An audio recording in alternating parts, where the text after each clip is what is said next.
एक लंबे समय पहले एक गांव में आनंद, उसके माता पिता जानकी और रमैया, उसकी पत्नी नर्मदा और उसके बेटे नानी के साथ एक छोटे घर में रहता था।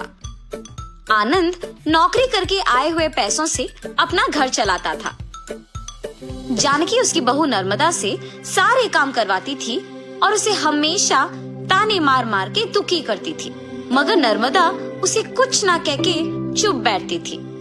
ऐसे कुछ साल बाद आनंद अपने नौकरी से कमाए पैसों को बचा बचा के एक बड़ा नया घर खरीदता है। आनंद के खरीदे हुए नए घर में बहुत समय से एक भूत रहती थी।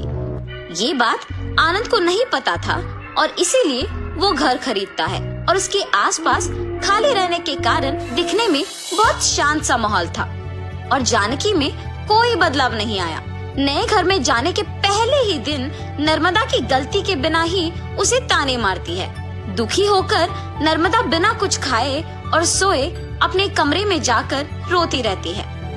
तब उस घर में मौजूद भूत नर्मदा को रोते हुए देख उसके पास आती है। बगल में परछाई को देख नर्मदा तुरंत खड़े हो जाती है। तब वो भूत नर्मदा के सामने आके खड़े हो जाती है। उसके चेहरे पे घाव, खुले बाल देख के नर्मदा डर जाती है। बाप रे, भूत भूत! डरो मत, मैं तुम्हें कुछ नहीं करूंगी। तुम हमारे घर में क्यों आए हो? तुम लोग ही मेरे घर आए।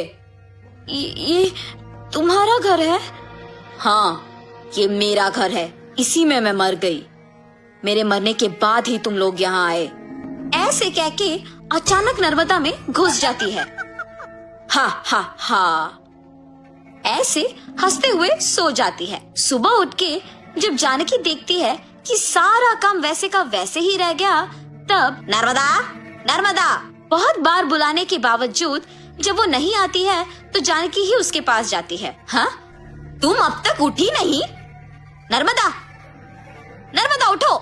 जानकी पास आके बुलाने पर नर्मदा जाग उठती है। उसकी आंखें बहुत लाल और डरावना दिखने के बावजूद जानकी उस पर ज्यादा ध्यान नहीं देती है। उठ गई? जाओ जाके सारा काम करके चाय बना के लाओ। मेरे ही सामने जोर से बात करके मुझे काम करने के लिए कह रही हो? ये कह के उसका हाथ जोर से पकड़ लेती है। नहीं, तुम कुछ मत करो। आज से सारा काम मैं ही करूंगी, मुझे छोड़ दो। जाओ जाके सारा काम करो। ठीक है ठीक है। ऐसे कह के जल्दी से सारे काम खत्म करती है। ये क्या सच में मेरी बहू है? इसके मुंह से कभी एक लफ्ज भी नहीं निकला और आज ये मुझसे सारा काम करवा रही है। तुरंत ये सब मुझे अपने बेटे को बताना होगा। और ऐसे अपने बेटे को सब सच बताती है। तब वो कहता है, जितना भी गुस्सा क्यों ना हो, ऐसे तो नहीं कहते हैं माँ। आप अगर उससे अच्छे से पेश आएंगे तो वो भी अच्छा ही रहेगी। उसके बारे में क्या मुझे नहीं पता? उसके बेटे का ऐसे बात करने पर जानकी कुछ नहीं कहती है और अपनी बहू से डरने के कारण वो सारे काम खुद ही करती है। नर्मदा, नए घर खरीदने की खुशी में मैं अपने कुछ दोस्तों को घर बुला रहा हूँ। सारी चीजों का तुम्हें ही ध्यान रखना होगा। ऐसे बोल के चला जाता है।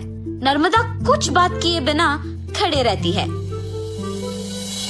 उसके बगल में खड़े जानकी के पास जाके वो कहती है, तुम्हारे बेटे की बातें सुनी है ना तुमने? सारी तैयारी तुम्हें ही करना होगा। ऐसे जोर से कहती है। अगले दिन आनंद दोपहर को अपने दोस्तों को घर ले आता है। नर्मदा, तुमने सारी तैयारी कर ली ना? हाँ जी।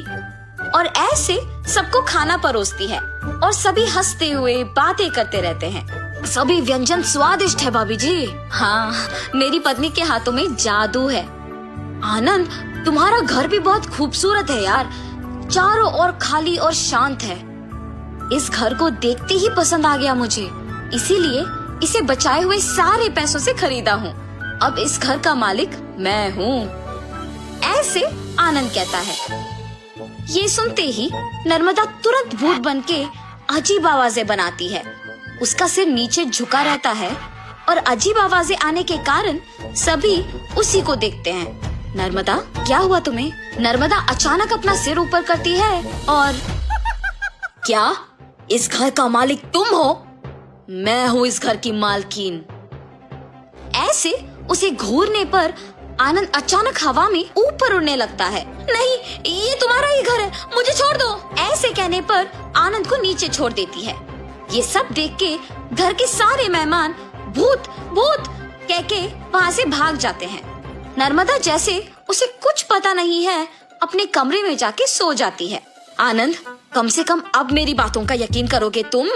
तुम्हारी पत्नी में भूत घुसी है, भूत। देखो आज उसने क्या कर दिया।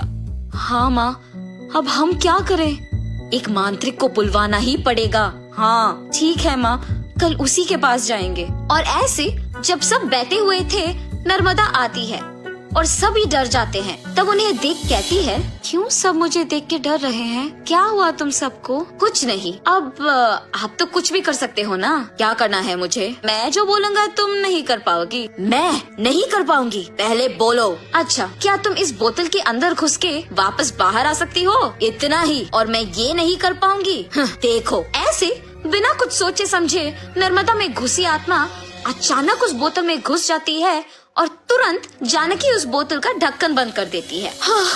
भूत को मैंने इस बोतल के अंदर बंद किया है, अब इसे गांव के अंत में फेंक के आना होगा। और ऐसे उस बोतल को गांव के एकदम अंत में फेंक के आ जाती है। तब से जानकी अपनी गलती सुधार के अपनी बहू को ताने मारना बंद कर देती है। भूत के चले जाने पर सभी उनके नए घर में खुशी से जीते हैं।